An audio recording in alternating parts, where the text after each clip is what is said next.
manejando a lo largo de estas conferencias ácidos grasos esenciales en la salud. El tema que me corresponde tratar es el de ácidos grasos e inflamación crónica, pero paralelo, y por eso está con este color, ácidos grasos e inflamación crónica persistente silenciosa, que es algo que viene cogiendo auge, es algo que desde la epidemiología nos está mostrando todos los estragos que ya comienza a hacer. Tomo esto, dentro de las grasas poliinsaturadas se encuentran los ácidos grasos esenciales, que a su vez se dividen en omega 3 y omega 6. Tenemos ya el concepto de que se denominan esenciales porque solo podemos obtenerlos a través de la alimentación. Papel destacado de los ácidos grasos. Ya hemos escuchado sobre su papel cardiovascular. Algo bien importante, asegurar crecimiento y desarrollo adecuado en los niños. El futuro del ser humano depende de los primeros 5 años de vida, cuando está en proceso de madurar su sistema nervioso, su cerebro. Aquí es fundamental los ácidos grasos esenciales y reducen la gravedad de los procesos inmunoalérgicos e inflamatorios, relacionado a prevenir las enfermedades autoinmunes y a favorecer la salud cerebral y la salud visual, temas que vimos hace 8 días. Aquí tenemos, a manera de revisión, los ácidos grasos esenciales poliinsaturados, las 2 cadenas hasta llegar a los eicosanoides de la serie 6 y de la serie 3, y donde tenemos el EPA y el DHA con sus propiedades vasodilatadores, antiagregantes y antiinflamatorias, frente a la serie 6, que nos llevan a los problemas cardiovasculares y algo bien importante que comenzamos a resaltar, que son los procesos inflamatorios. El omega 3, estamos oyendo hablar de él hace bastante tiempo, se está comercializando y tenemos 3 formas en las cuales lo podemos encontrar en el mercado, como ésteres de etilo, como fosfolípidos y como triglicéridos naturales, siendo esta la forma menos tóxica, siendo esta la forma realmente libre y pura. Ésteres de etilo tiene el problema de que tiene el componente del alcohol y el de los fosfolípidos es de alto costo.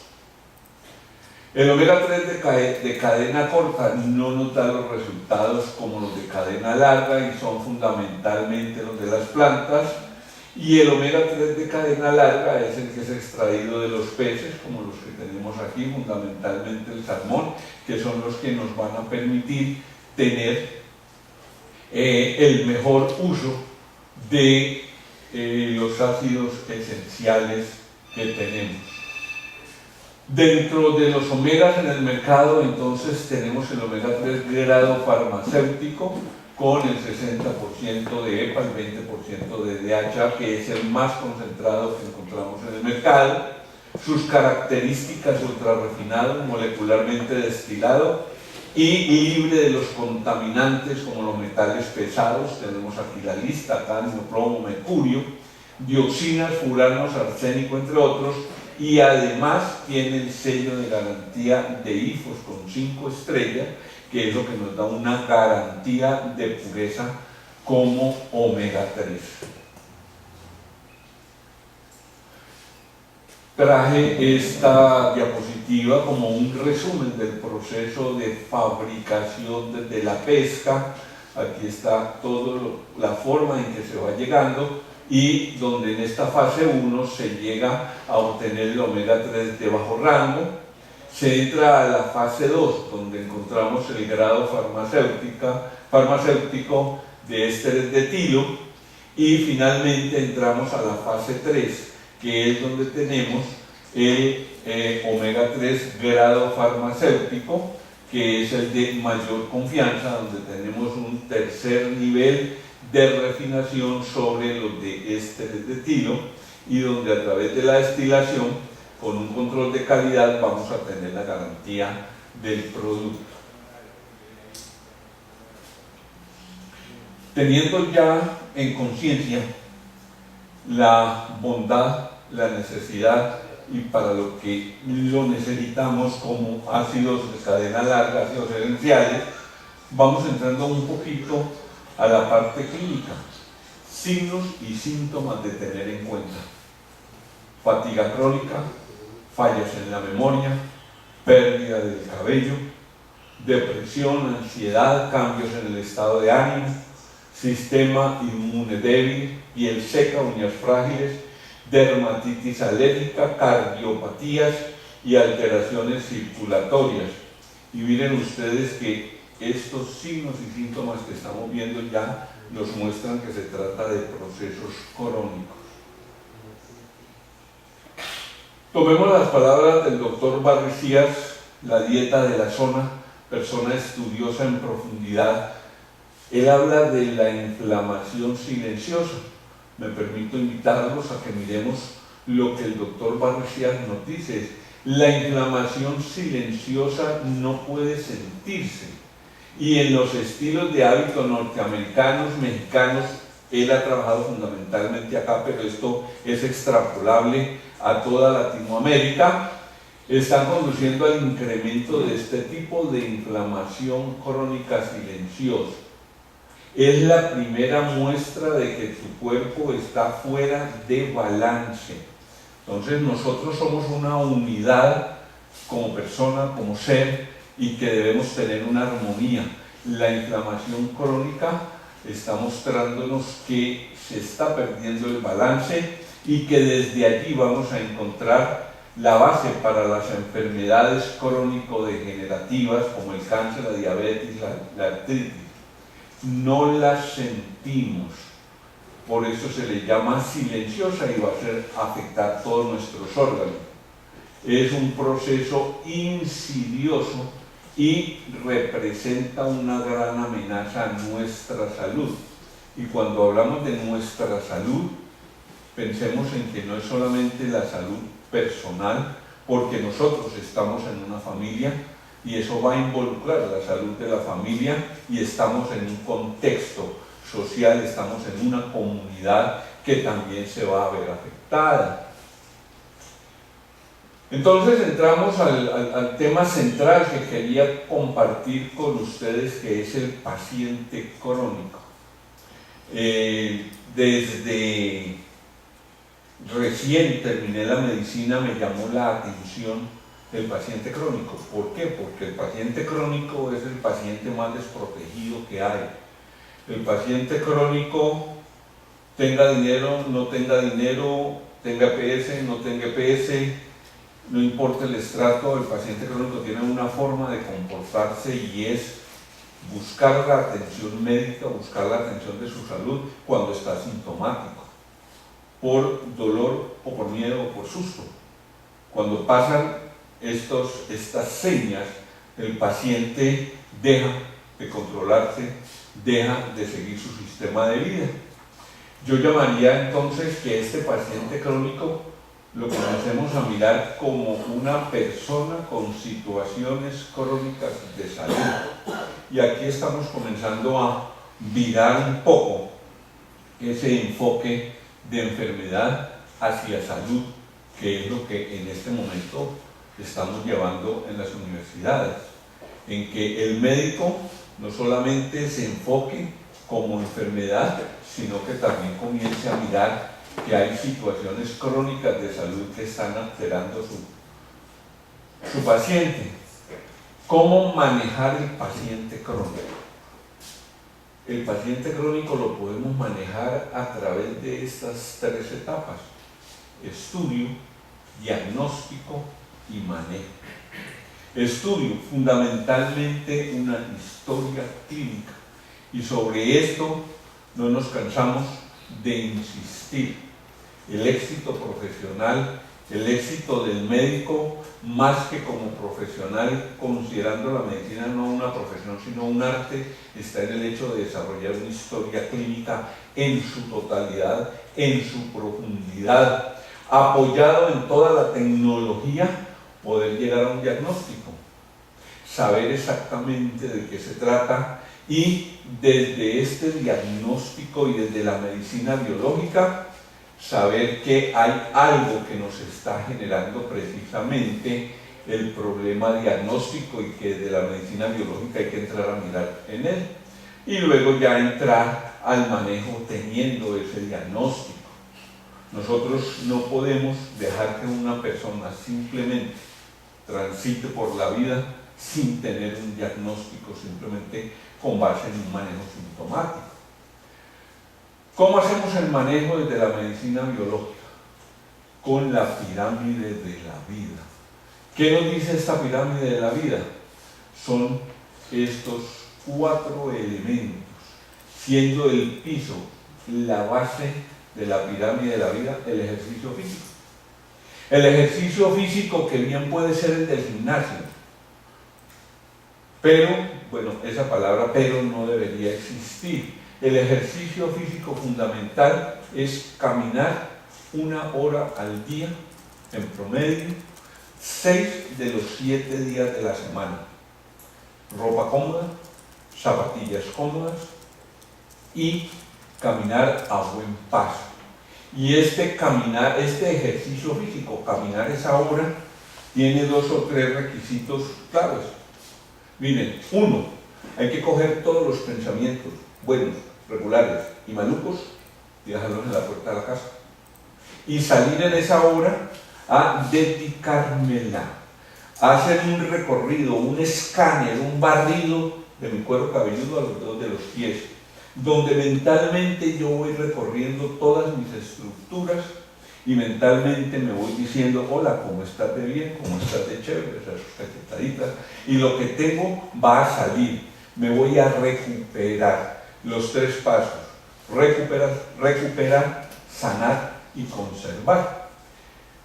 Paralelo a este caminar conmigo mismo, por eso no se salir ni con la mascota, ni con audífonos, ni conversando con el amigo, con el novio, con la esposa, sino es uno con uno mismo. Paralelo a esto, respirar siempre profundamente, respiración torácica, abdominal, nuevamente sacar el aire. En ese momento tenemos una gran dilatación arterial y venosa, oxigenamos todo el cuerpo y algo bien importante, comenzamos a drenar tóxicos e inflamatorios que están acumulados en las diferentes estructuras del terreno biológico. Eso es lo que el ejercicio físico nos va a permitir a través de los riñones en la orina, a través del sudor en la piel, a través de la humedad de la respiración, a través del metabolismo del hígado. Esa es la base de ese ejercicio físico de la pirámide de la vida. Alimentación saludable. Hay una serie de alimentos que debemos limitar completamente, como son las carnes, la de cerdo, carne de res mínima, carne de pollo espaciada, carne de pescado, toda la que se quiera. El azúcar, todos los derivados del azúcar que contengan azúcar deben limitarse, la leche, todos los productos lácteos deben limitarse por los tóxicos que tienen. La leche tiene el problema de la caseína, el pan blanco tiene el problema del gluten, que son proinflamatorios y son tóxicos. Eso es parte de esa alimentación saludable. Fundamentalmente verduras, frutas y lo que conocemos popularmente como peppers. Hay unas formas de establecer esta alimentación saludable. La alimentación en la persona, yo he hecho la comparación como cuando uno compra zapatos. Uno va a una parte o a otra, se mide un par de zapatos, se mide otro hasta que siente que encuentra su medida. Esta alimentación saludable debe diseñarse en el consultorio del médico, del experto en el manejo del equilibrio de salud. Manejo del estrés nos acompaña permanente. El estrés es una energía de choque, nos golpea y hay que aprender a manejar ese choque de la energía del estrés. ¿Cuál es el problema principal del estrés? Golpea las suprarrenales generando una producción alta de cortisol y de ahí para adelante todos conocemos que se desencadena la producción de esteroides y la intoxicación endógena. Aquí estaríamos entonces contribuyendo desde nuestro interior a la intoxicación sumada a la intoxicación exógena. Y la parte del medicamento biológico, que el medicamento biológico por su proceso es un medicamento no tóxico, es un medicamento en el cual en la medicina homeopática se ha pasado el número de Avogadro, entonces tenemos esa energía de información. Yo en este medicamento biológico hago el símil a la tablet o la tableta que ya todos manejamos. Usted toca la tablet y la tablet despliega. Usted da el medicamento homeopático, esa información llega al organismo y desde el interior despliega y comienza a hacer los procesos de recuperación, sanación y conservación. Este es uno de los elementos esenciales de ese paciente crónico con inflamación crónica persistente, silenciosa o que ya comenzó a mostrarse y que puede llevarse a silenciosa y luego controlarse. Otro elemento clave en el manejo del paciente crónico, esta tríada: tiempo, paciencia y constancia. Es fundamental y en mi consulta en la clínica Biovital es algo que yo trabajo fundamentalmente con mi paciente. Los procesos crónicos toman tiempo, hay que tener la paciencia, mientras el organismo desde su interior comienza a hacer la armonización y hay que ser goterita, hay que tener la constancia, porque es que el éxito nuestro como médicos, aparte del conocimiento, aparte de toda la experticia que tenemos, es conseguir que el paciente se convenza de las bondades que uno le está ofreciendo y se ubique en un proceso de cumplimiento para su recuperación. Y el otro elemento clave en el paciente crónico: cambios en los estilos de vida, que lo podemos llamar en forma del común cambio en los hábitos, y que esos cambios en los hábitos va a depender de su transcurso vital. Nosotros hemos venido hablando desde hace mucho tiempo de los ciclos vitales, pero en la medida que se avanza en la conceptualización de la salud, realmente es muy difícil que uno haga un ciclo. Uno realmente lo que hace es transcurrir a lo largo de la vida, y dependiendo de la edad, dependiendo de sus circunstancias en ese transcurso vital, uno deberá ir haciendo esos cambios de hábito, el cambio en los estilos de vida. La gran pregunta con el paciente crónico es: bueno, ¿y cómo voy a hacer yo para que cambie su estilo de vida? Y yo tengo un ejemplo muy parroquial. A un hombre de 40 años que accidentalmente, por ir a consulta con un cuadro viral, lo encuentran hipertenso, lo encuentran con la glicemia alta, y entre comillas el médico le dice: no más bandeja paisa. ¿Será que esa persona realmente va a dejar de comer bandeja paisa? Es ahí donde entramos nosotros a trabajar sobre estos cambios de hábitos.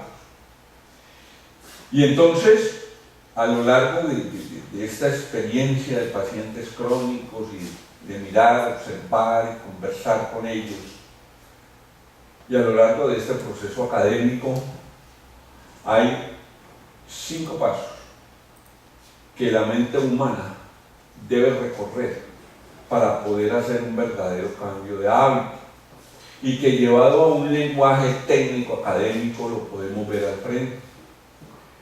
Un paciente crónico debe darse cuenta que tiene un problema, y ese es el primer papel que el médico va a desarrollar: hacer que el paciente se dé cuenta que tiene un problema.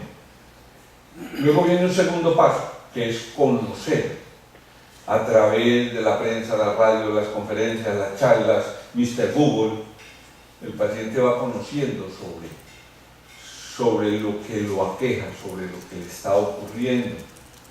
Luego viene esta tercera etapa en el proceso de cambio, entender. Es cuando el paciente comienza a atar cabos. Entonces, verdad que esto es por esto, verdad que tal cosa, verdad que por aquí. Comienza a hacer correlaciones y entonces dice, ahora sí entiendo por qué es que no debo comer bandeja paisa. Y cuando ya ha recorrido este camino, toma conciencia. Tomar conciencia es abrir la puerta, pasar el dintel y entrar a otra dimensión. Ya el paciente no recae, ya el paciente no regresa. Y cuando llega a serlo parte de él, integral, podemos hablar de que entra a la praxis. Digamos que en el mismo paciente que estamos hablando de la bandeja paisa, cuando toma conciencia y va al restaurante y le pasan la carta y lee bandeja paisa, dice, bandeja paisa no, definitivamente la saqué del llavero. Pero cuando entra en la praxis le pasan la carta y ya el cerebro no lee ni interpreta bandeja paisa, ya no la capta, porque ya formó parte de él ese cambio. A eso llamamos estar en la praxis, cuando hacemos que algo entre a ser parte de nosotros. Y hablando en términos técnicos, pedagógicos y didácticos, hay algo interesante de mirar. Todo lo que uno recibe en una conferencia, en una charla, todo lo que uno mira por internet, realmente no es información, son datos. Datos que la mente recibe a través de diferentes vías. Cuando estos datos nuestra mente los procesa, es cuando generamos información. Estamos entrando en este conocer. Desde la información, estudiándola, podemos llegar al conocimiento. Y desde el conocimiento, trabajándolo, ya podemos llegar al saber, y con los años, con el estudio, con las vivencias, con los estilos de vida, podemos llegar a la sabiduría. Hay algo importante, yo diría más que importante, fundamental en el ser humano. Nuestra condición humana está compuesta en dimensiones, y son 5 dimensiones que nosotros como especie, como condición humana tenemos.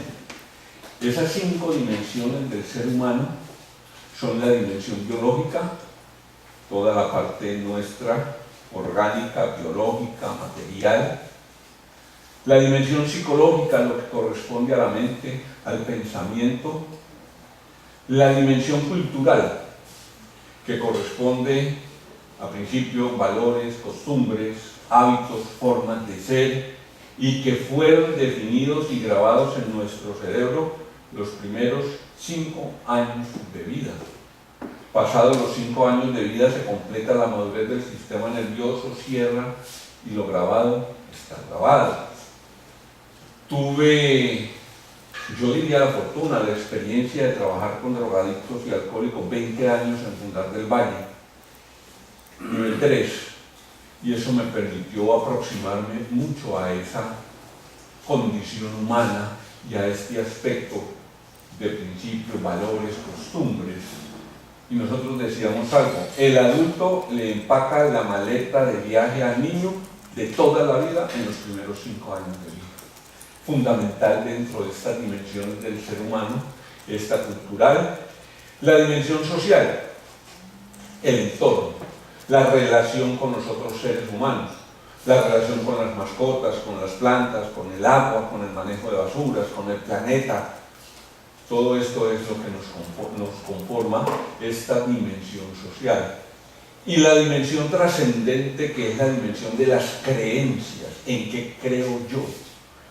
Creo en Dios, no creo en Dios, soy católico, soy montano, soy agnóstico, pero todo ser humano tiene un pensamiento religioso diferente a las religiones.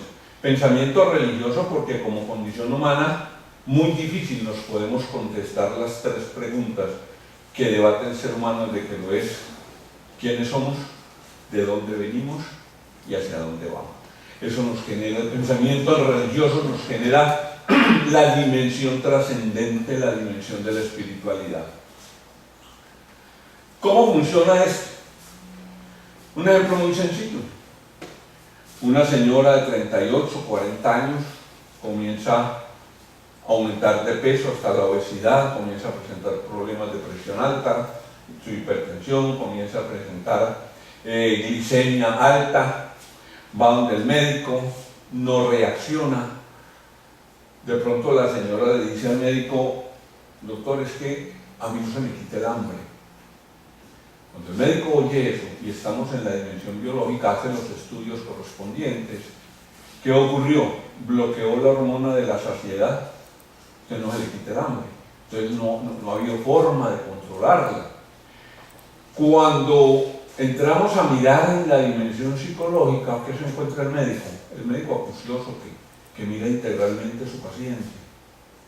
Resulta que el esposo consiguió un amante, y resulta que ya no es la amante de paso y de aventura, sino que es la amante de planta, y está pensando en el apartamento y en el carro. Ese impacto sobre su dimensión biológica generó ese bloqueo de la hormona de la saciedad. Pero resulta que si vamos a la parte cultural, esta señora pertenece a una familia donde todos son monogámicos por excelencia: el papá, la mamá, los tíos, los primos, las hermanas, son parejas estables para toda la vida. Y a ella precisamente el esposo le resulta con un amante. Tenemos el compromiso de la dimensión cultural. Y la dimensión social involucrada. ¿Cómo? La mamá empieza: ¿qué hubo, mija? ¿Y qué vas a hacer con ese tipo? Y lo seguís atendiendo. ¿Y lo vas a sacar o qué vas a hacer?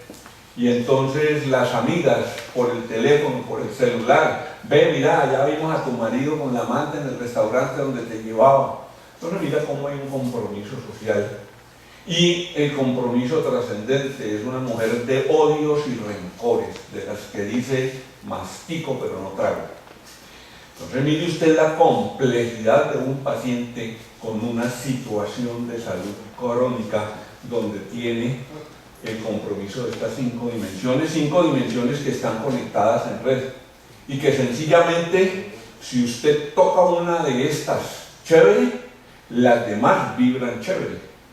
Pero si usted toca una de esos componentes maluco, los demás también van a vibrar maluco. Entonces estas dimensiones del ser humano son claves en el manejo de ese paciente crónico. Nos adentramos en el modelo de los campos de la salud. Cuando comencé a preparar la charla, o el compartir más que charla, me revisé a mí mismo y dije: pues hacer lo que yo sé hacer como saludista y como médico biológico y como profesor de una universidad, y es poder tener esta visión de persona que es nuestro paciente, de familia que cada vez más se compromete en los diferentes eventos. Yo lo veo en la universidad. Cuando yo estudié, uno era el que después de que le dan su cartón de bachiller, uno buscaba la universidad, iba, se matriculaba y uno asumía. Ahora no, el papá y la mamá van al examen de admisión y a la entrevista, y se hace reunión de padres de familia. Lo veo yo en mi consulta, en la clínica y en la consulta del doctor Villegas. Llega el paciente, el hijo, la mamá, la hermana, y hay que entrar al consultorio 3 y 4 asientos porque quieren estar, quieren opinar. Entonces tenemos que no solamente es la persona, está la familia, pero también tenemos comunidad, y no podemos perder de vista que si el tema que nos trae es la inflamación crónica esta noche, y si es inflamación crónica silenciosa, está toda una comunidad también afectada, a la que hay que tener en cuenta, a la que se debe tener en cuenta. Y cuando vemos sea persona, familia o comunidad, lo que hemos hablado, hay una parte biológica, están los sistemas de atención, prevención, curación y rehabilitación, y los entornos del medio ambiente y los estilos de vida. Como sé que el material queda para ustedes, simplemente con algo de reflexión.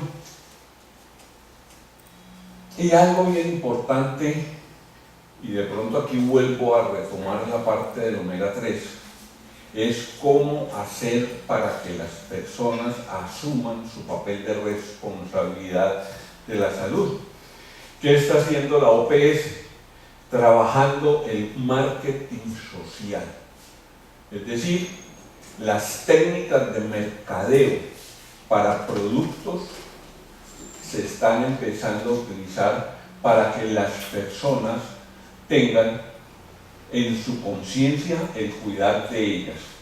Entonces se dice que el marketing social es la aplicación de estrategias de marketing a la modificación del comportamiento humano y de los factores ambientales relacionados con ese comportamiento que indirectamente promueven la salud, previenen la enfermedad y protegen a los individuos del daño. A través de la empresa privada, con la responsabilidad social empresarial, y miren algo bien importante hacia donde nosotros caminamos: facilitar la convivencia humana en un marco de paz, conservando el medio ambiente y con el hecho de poder cuidar la salud. Y ya en la parte final, todo este proceso, toda la experiencia que he compartido, de la que hemos hablado necesariamente, está en la psico-neuro-inmuno-endocrinología, que es desde la parte científica pura, nos puede explicar todos los procesos de los que hemos hablado. Y algo que comenzamos a trabajar en la clínica Biovital con el doctor Fernando, la neuropsicomedicina, es decir, ver la mente, trabajar la mente desde el cerebro, desde los neurotransmisores, desde esa parte intersináptica, teniendo en cuenta paradigmas de la persona, teniendo en cuenta engramas de esa persona y teniendo en cuenta programación para modificar su estado de salud. Eso es lo que tenía para compartir con ustedes. Muchas gracias, mi amor.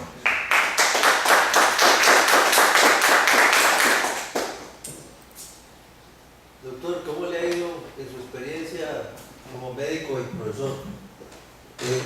Usted imagina que tiene unos indicadores muy interesantes de la aceptación de este estilo de enfoque sobre la medicina muy práctica, medicina biológica. La respuesta es aceptable. Los pacientes, digamos, se matriculan en este camino de la medicina biológica. Están unas respuestas. Hay, digamos, en el buen sentido, un enemigo oculto que es el tiempo. Nosotros tenemos que luchar, combatir contra algo, y es esa sensación de que todo tiene que ser ya, y la respuesta tiene que ser ya, y resulta que eso es en el computador. La gente de ahora, los muchachos de ahora, pero muchachos son los de ahora, claro, la gente joven no tiene conciencia de proceso, y nosotros nos estamos enfrentando a unas generaciones para las cuales no existe proceso porque no lo han visto. Usted en el computador digita, da enter e inmediatamente le responde el pantallazo. No quiere decir que no hay proceso, pero es un proceso en un tiempo mínimo, en un tiempo de fracciones de segundo, pero sí hay un proceso. La mente humana no funciona en esa forma. Entonces, cuando nosotros estamos trabajando con los muchachos ahora, es el lío para hacerles ver que hay que esperar porque hay proceso. Ese, digamos, es entre comillas ese enemigo oculto. que las personas en la medicina biológica quisieran una respuesta como en la medicina convencional o alopática, una respuesta inmediata. Y hablábamos de armonía, hablábamos de estabilización, hablábamos de modificaciones al interior, y eso toma tiempo. Entonces, aunque los pacientes se sienten muy a gusto, creo que siguen más o menos la misma tónica de espaciar o de apartarse, pero sí hay una buena acogida de este tipo de medicina, porque se ven las respuestas quienes tienen o hacen esta espera. Con eso...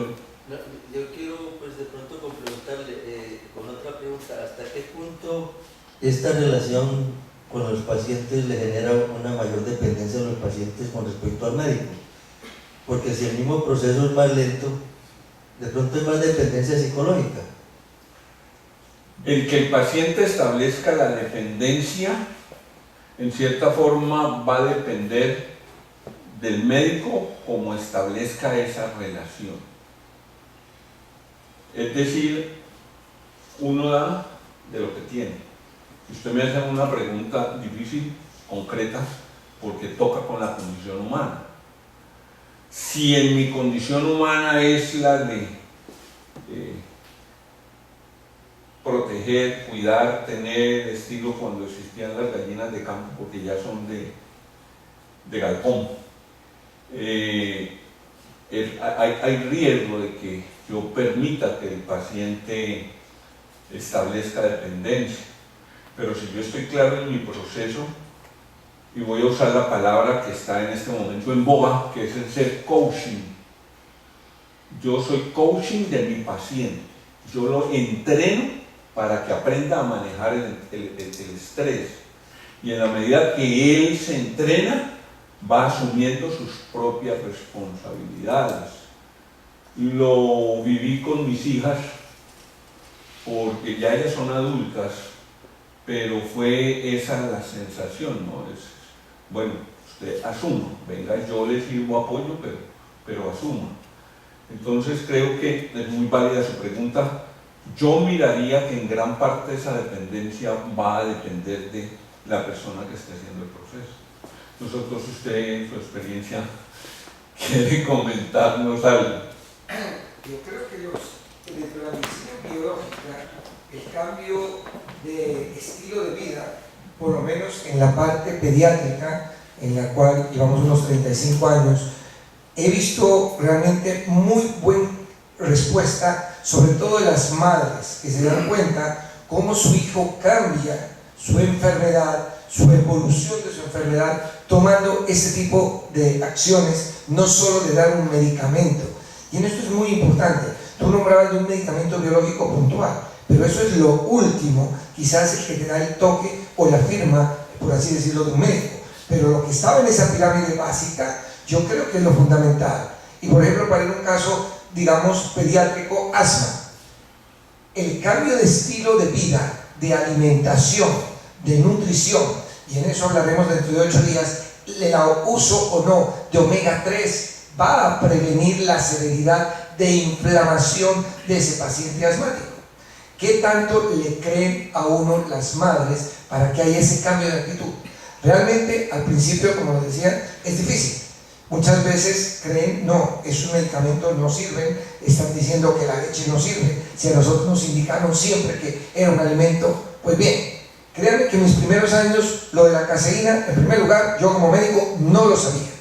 Y ni mis profesores me enseñaron de neumología que la caseína tenía 24 etíopes de producir inflamación y producir inmunoglobulina E. Pero después, muchos años después de ser neumólogo, he entendido que definitivamente, si tú sigues consumiendo la caseína, no va a responder el medicamento, llámese biológico o llámese tradicional. Y la gente, la familia, y es el entorno que tú hablabas, está pendiente. Y ahora viene la abuela, la mamá, el niño, y viene el esposo. Yo también tengo asma y mi hijo está mejor. ¿Puedo yo seguir la misma dieta que le dijo al niño? Créanme, eso lo estoy viviendo todos los días. Y para no extenderme más, sí funciona el cambio de estilo de vida en la evolución de la enfermedad. Yo estoy completamente de acuerdo que hay que seguir ese nivel de escalonamiento en el manejo de las enfermedades. Luego, en su experiencia ginecostética, ¿cómo que nos puede compartir?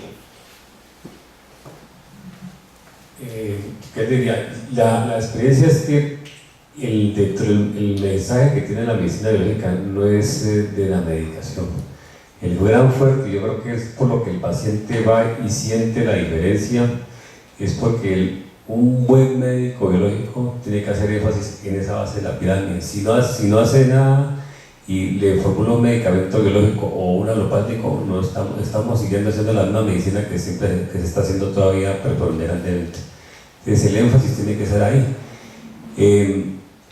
De pronto se rescatan ciertas cosas, ciertos aspectos, por ejemplo cuando se están hablando de los ácidos omegas, porque son esenciales. Entonces no los sintetizamos en nuestro organismo, y con los niveles de inflamación que se están teniendo hoy por todo la parte personal, individual de cada persona, como por ese enfoque social que le diste a la charla, pues la inflamación hoy toma un papel más protagónico que antes.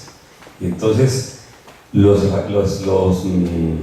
base de esta pirámide es la que va a tener una fuerza muy grande. Y ya es decir, indicar un ácido graso esencial que está demostrado que hay toda una teoría y todo un acervo científico para que entren a modificar la inflamación, pues entran a hacer esa punta del iceberg que está ahí arriba cuando tú lo colocas en la pirámide, el medicamento biológico. Entonces, y esa es la gran fuerza que tiene el médico biológico, que se siente empoderado para transmitirle esa información al paciente porque ha recopilado toda esa información que la medicina convencional no la tiene. La medicina biológica se queda en la prescripción y para de contar. Doctor, otra pregunta.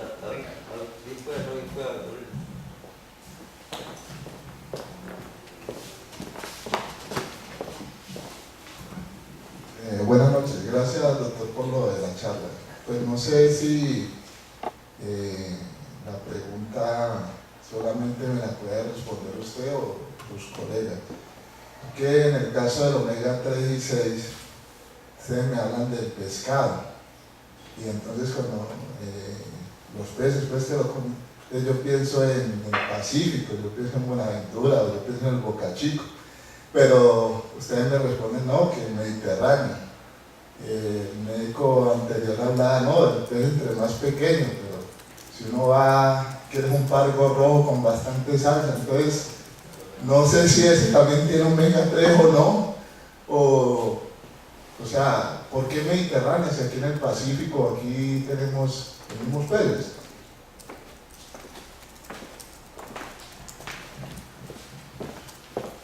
La verdad, la carne de pescado en general, digamos, un poco más sana que una carne de res, una carne de cerdo en general. Lo que sí es muy claro es que entre más contaminación el sitio que está el pez, pues va a haber eso que comentábamos de los omegas. O sea, el omega lo van a tener los pescados. El problema es la contaminación. Y esto es muy importante, porque los trabajos que nos presentaba el doctor Coronel, en donde trabajos se demostraron solo consumo de pescado, no hubo cambios reales significativos en disminuir la frecuencia de arritmias, de infarto de corazón, no lo hubo. Es decir, mejoraron algunos parámetros, pero realmente impacto total con solo consumo de pescado no ha sido tan grande. De hecho, hoy la OMS, en las indicaciones y la Asociación Europea Cardiovascular y Americana, indican como ayuda a consumir pescado, pero eso es una indicación general. Pero que solo eso va a implicar el que te vas a infartar menos, eso es lo que realmente no está muy claro. Por lo tanto, desde el punto de vista médico, se debe consumir externamente ese omega con las características puntuales que se ha hecho énfasis en las conferencias, en donde ojalá se absorba muy bien y no sea de estilo porque te afecta por ser un alcohol, que ojalá sea triglicéridos para mayor absorción intestinal y que no tenga ninguno de los contaminantes. La contaminación que puede haber en Buenaventura o que puede haber en el polo, posiblemente en el polo es menor, pero existe contaminación. Por lo tanto, la producción de omegas que estamos hablando es que han sido realmente como la triple destilación que comentó el doctor. Esos son los que realmente van a impactar en las personas. Eso no quiere decir que uno diga, señora, pide un pescado, pide un salmón en lugar de un cerdo. Eso es más sano en general, pero ese salmón puede haber contaminación muy grande y puede ser mejor comerse un Boca Chico de un sitio no contaminado. O sea, eso es muy importante. No sé si contesto algo a tu pregunta. Hay otra orilla para mirar y es desde lo que llamamos, y de pronto comentamos algo hace 8 días, la prevención primaria, la prevención secundaria y la prevención terciaria. En la prevención primaria todavía no hay proceso patológico, es en el caso de los niños. Entonces en ellos no necesitan un volumen grande de pescado, de pronto no necesitan la dosis exógena en las cápsulas de omega 3. Si hablamos de prevención secundaria, cuando ya está la inflamación y es crónica, persistente, además de eso ya no es silenciosa, el solo comer el pescado no va a solucionar el problema, que es lo que está diciendo el doctor Jaime. Hay que acompañarlo de los estilos de vida saludables, la alimentación, el ejercicio, el manejo del estrés. Y si hablamos de prevención terciaria, que ya es cuando se presentan las complicaciones, cuando ya la persona ha hecho el infarto o ya la persona ha hecho la oclusión arterial, entonces estamos hablando de megadosis de omega 3, porque ya estamos sobre un proceso patológico avanzado. Entonces mira cómo habría que mirar cada situación en lo particular. Si nosotros vamos a mirar a Chile y los pescados de Chile, Chile está drenando, es una cinta que todos conocemos y está drenando la cantidad de tóxicos. Si nosotros vamos a Buenaventura, somos conocedores de todo el problema de la minería que hay. Entonces, también nos encontramos con que al final uno hasta se pregunta, bueno, entonces, ¿qué voy a comer? Entonces, ahí es donde está ir comenzando a establecer esas pautas y esos patrones de alimentación lo más sano posible. Que la gallina de campo, bueno, hay personas que están haciendo sus cultivos de gallina de campo, que la trucha no de estanque, sino criada en forma natural. Hacia Silvia hay unas organizaciones que lo están haciendo. Yo tengo vinculación con Santander de Quilichao y allá hay unas familias que están criando gallinas de campo, que uno sabe que son gallinas de campo. Entonces vamos y cuando vamos allá a Santander, a un predio que tengo allá, pues compramos la gallina de campo. Entonces ya es también uno siendo consciente comenzar a establecer su sistema de alimentación, que no podrá ser de excelencia, menos en una situación de vida urbana como la que tenemos ahora, que también desde la parte social, como comentaba usted, doctor, hay que tener en cuenta algo. El mundo cambió en los últimos 50 años, porque hace 50 años el 80% de la gente vivía en el campo y el 20% de la gente vivía en las ciudades. En 50 años el 80% de la gente vive en las ciudades y el 20% de las personas viven en el campo. Eso es un cambio demográfico impresionante para establecer nuevas pautas, nuevos valores, nuevos principios. Entonces eso toca con la alimentación, como toca con las fronteras invisibles, como toca con cómo vamos a asumir nosotros la responsabilidad social frente a esto. Tenemos una pregunta, la doctora Lady Henao aquí en Cali nos pregunta ¿qué se está haciendo desde el punto de vista del estudiante de medicina, ya que la mayoría son adolescentes, les interesa más aprender la anatomía, etcétera, e incluso se alimentan mal? ¿Cómo hacerles entender la importancia de esto para que a futuro crezca más esta población de médicos biológicos? El llevar la medicina biológica a las universidades ha sido muy difícil.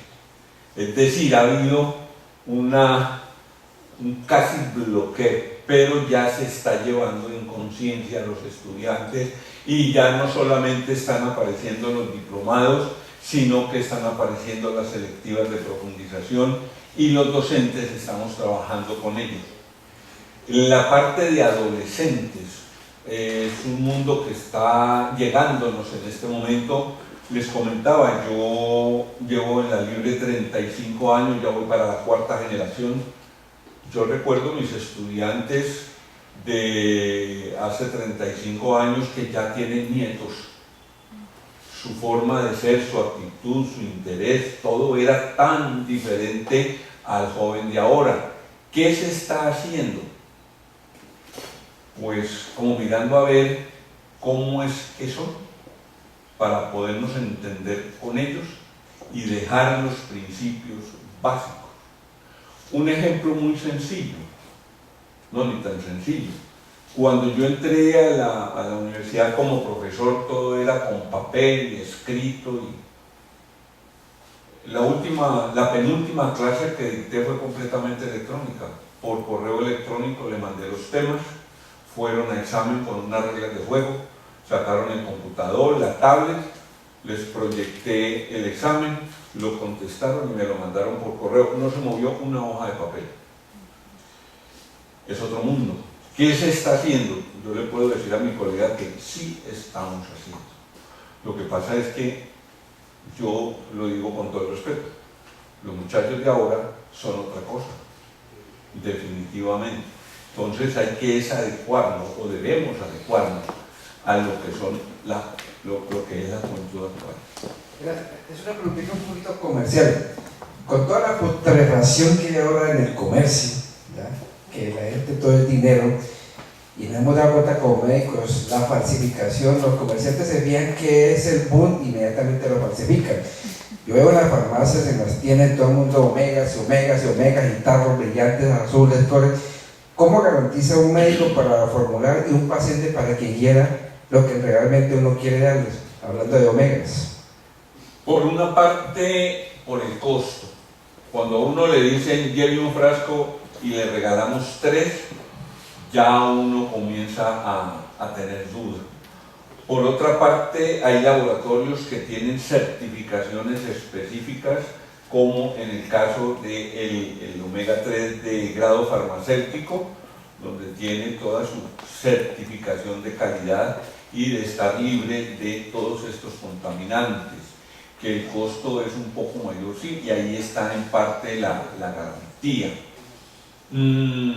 El dueño de la farmacia, de pronto si ve que se le va a ir la venta, dice, venga que yo tengo otro que es más barato, y es lo mismo. Y en nuestra cultura, al boticario, al señor de la farmacia, a veces se le cree más que al mismo médico, ¿no? No es fácil. Yo creo que ahí está es también que el médico sea muy claro con su paciente y haga ver lo del costo que debe invertir. Es decir, nosotros llegamos ya a un estado en el cual hay que invertir en la salud y no se debe mirar como gasto, sino como inversión, y dentro de ella los omega. ¿Me permite una nueva? Claro, por supuesto, todas las... Doctor Jorge, muchas gracias de nuevo por esta conferencia. ¿Cuál es la relación de nuevo en la práctica de su vida, de la vida como médico biológico? ¿Qué aplicación más en las prevenciones que tiene el ser humano en el transcurso de la vida? ¿La primaria o la secundaria o la terciaria? Y en los campos de la salud. ¿Usted mezcla los campos de la salud más con la prevención secundaria o con la prevención terciaria? Hablando de familia. Hablando de familia, digamos que la familia es el caldero donde se está construyendo todo un proceso de salud. Hay un refrán de la sabiduría popular que es un poquito fuerte, pero que es una realidad de vida. Uno no puede dar de lo que no tiene. Eso es una realidad de nosotros los seres humanos. Entonces, ¿qué hacer? Porque desde la salud pública nosotros buscamos proyección a futuro. Una opción, educar los jóvenes que quieren ya hacer su pareja, que quieren formar su hogar y que quieren tener sus hijos. Entonces a esos jóvenes educarlos en estilos de vida saludables a través de los diferentes programas ya. Pero esos jóvenes aprendiendo los estilos de vida saludables, cuando tengan sus hijos, harían prevención primaria, enseñando a sus hijos los estilos de vida saludables que ellos recibieron, aprendidos, ya estando adultos. Pero esos niños van a crecer con estilos de vida saludables. Un ejemplo que se me viene a la mente, el caso de la odontología. Las generaciones como la mía, era el terror ir a odontología. Yo recuerdo que la primera vez que fui, tendría 7 años, me dijeron en mi casa, no le vamos a poner anestesia porque eso duele más. Entonces, como yo era un niño, estamos hablando hace 60 años, como yo era un niño juicioso y obediente, siéntese, abra la boca, ram para afuera, abra la boca y ram para afuera la boca. 2 muelas de una la sacaron. Con mis hijas, ¿no? Ellas van a odontología, la cosa más normal, natural, empiezan desde los dientes de leche, entre comillas, con los sellantes, con la limpieza, y el manejo odontológico de los jóvenes ahora es tan diferente al que me tocó a mí. Entonces yo creo que son procesos evolutivos, y de pronto esa inquietud yo la centraría en que tomemos las poblaciones jóvenes que quieran organizar sus hogares y las eduquemos en estilos de vida saludables para que ellos a su vez comiencen a educar a sus hijos. No sé si le... Doctor, se exprime. A ver. Usted siempre tiene, doctor Jairo, usted es un hombre de mucha experiencia. Perdón. Muy buenas noches. Teniendo en cuenta lo que decía el compañero, tengo entendido que existen omegas de origen vegetal y omegas de origen animal. Teniendo en cuenta que el océano se ha convertido en la cloaca mundial de la contaminación que tenemos en los océanos, ¿sería o es mejor elección el omega vegetal que el omega animal? Doctor Jairo. Hace 8 días y hace 15 días se respondió en la conferencia a esta pregunta.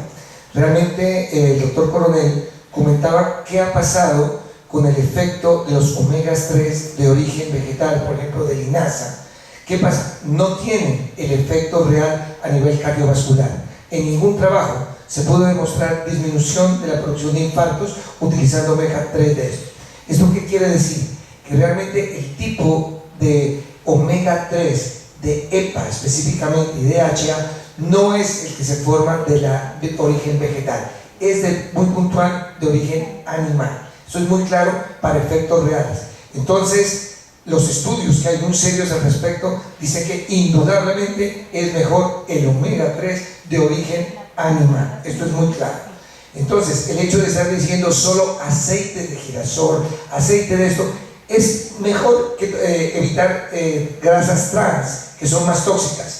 Pero este aceite de girasol jamás va a poder dar las características claras de un omega 3, un EPA o de ya de origen animal.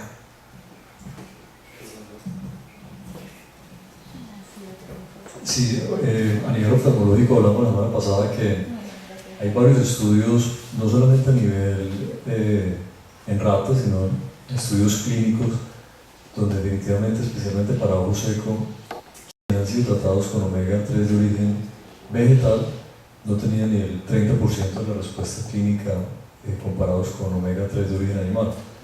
En este caso, obviamente los mares están contaminados, pero la clave aquí está en el proceso. El proceso elimina y depura los metales pesados, independientemente de la contaminación de dónde venga la fuente de los peces. Pero definitivamente tendríamos que dar toneladas de omega 3 vegetal para poder alcanzar un nivel terapéutico óptimo a nivel animal. Por ejemplo, muchos pacientes con diagnóstico de ojo seco, tratados por muchos meses con omega 3 de una muy baja concentración, al hacer el cambio en omega 3 de esta categoría, las mejorías en menos de 15 días, las sintomatologías habían resuelto casi en un 90%. Entonces, definitivamente uno, tanto clínicamente como en estudios experimentales, en niveles, es clarísimo que el omega 3 de origen vegetal no es tan efectivo en términos terapéuticos. Entonces, a veces uno me queda con el concepto de que es más sano porque es vegetal, pero también podríamos hablar de todos los agroquímicos, transgénicos, y se abriría una discusión de 20 horas de aquí en adelante para decir cuál es peor, si el mar, si la tierra, en fin. Entonces son cosas que realmente pues se extenderían demasiados, pero la clave aquí está en que esos omega 3, esos ácidos grasos, al tener la ultra refinación, todo ese tipo de metodologías, hacen que obviamente sean libres de metales pesados. La pregunta realmente es inquietante, y cuando usted llama al mar una cloaca, realmente hacia allá vamos. Hay un consolidado de material plástico más o menos de unos 35-40 kilómetros de diámetro flotando, como un iceberg, pero es pura botellas plásticas. Todos los desperdicios plásticos, el mar los ha ido como condensando y es casi una isla de más de 40 kilómetros de diámetro. Tenemos algo que a veces no miramos y de pronto si lo miramos nos genera como inquietud. Son 8.000 millones de personas que viven en el planeta Tierra. Y ahí estamos hablando palabras mayores. ¿Qué hace la Organización Mundial de la Salud? Comienza a sembrar el trabajo por localidades. ¿Qué quiere decir esto? Que los afines debemos buscarnos y cuidarnos y protegernos. Ejemplo, quienes estamos aquí, los que nos estamos reuniendo, los que tenemos este interés real, estamos creando una localidad de supervivencia. Porque hay que mirarlo así. ¿Por qué? Porque es que 8.000 millones de personas marcan dentro de un planeta que la pregunta es ¿con cuánto aguanta el planeta de población? Y dentro de esas localidades, estilos de vida saludables. Y la base, los niños. 5 años tiene la pareja para criar un hijo. De esos primeros 5 años depende el futuro de ese niño. Y hay 5 factores de riesgo del adulto hacia el niño que generan a un adolescente y a un adulto con problemas serios de comportamiento. Privación psicoafectiva, cuando el adulto confunde el mimo con el amor. Y entonces es mimo tan bonito, tan lindo el piquito, pero no hay una comunicación de energía, de relación humana. El otro factor de riesgo, la baja tolerancia a la frustración. Cuando el papá, la mamá y el adulto dicen pobrecito el niño, que no sufra lo que yo sufrí, y todos se lo solucionan y no dejan que ese niño enfrente la realidad de la vida para que él aprenda a encontrar sus propias soluciones. El hogar proveedor, cuando todo se soluciona con el dinero, con la compra. Entonces es papá zapatos, papá patineta, papá moda, papá Nike, papá televisor. El otro factor de riesgo, la sobreprotección. El código de los no corra, no salga, no juegue, no haga. Papá, me invitaron a una fiesta, ¿y con quién vas? Con fulano. No. Y el quinto es la permisividad, que los de la generación anterior a mí, mis papás y mis abuelos, llamaban popularmente la alcahuetería, o el exceso de amor. Esos 5 factores de riesgo del adulto al niño nos generan un niño que en su adolescencia y en su adultez va a tener serios problemas de comportamiento, hablando de las dependencias, la dependencia al licor, la dependencia a los psicoactivos, la dependencia al juego. De ahí lo que hablamos de las localidades, de ahí lo que hablamos de la prevención primaria, de ahí lo que hablamos de educar al joven para que a sus hijos los eduque, y en esos estilos de vida saludable tener siempre en cuenta cosas propias de nuestra especie, dentro de ellas el uso de los ácidos grasos esenciales, que no los producimos sino que debemos tomarlos y que debemos buscarlos de la mejor calidad.